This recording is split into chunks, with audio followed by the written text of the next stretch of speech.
নমস্কার বন্ধুরা, আজকে রেসিপি চিকেন 65। প্রথমে আমরা বোনলেস চিকেনটাকে ভালোভাবে ধুয়ে তার মধ্যে আদা রসুন বাটা, ডার্ক সয়া সস, জিরে গুঁড়ো, ধনে গুঁড়ো, শুকনো লঙ্কা গুঁড়ো, সামান্য ভিনিগার, একটা ডিম, পরিমাণ মতো নুন দিয়ে ভালোভাবে মিশিয়ে তার মধ্যে কর্নফ্লাওয়ার মিশিয়ে 1 ঘন্টার জন্যে সাইডে রেখে দেবো।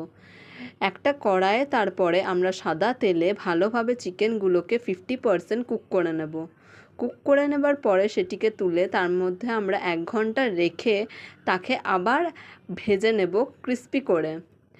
তারপরে একটা কড়াইয়ে সাদা তেলের মধ্যে রসুন কুচি দিয়ে তারপরে সব সসগুলো, এখানে tomato, red chilli, dark soya sauce, vinegar use করেছি আমি, দিয়ে ভালোভাবে চিকেনগুলোকে দিয়ে পরে একটুক্ষণ নেড়ে চেড়ে ধনেপাতা কুচি ছড়িয়ে চিকেন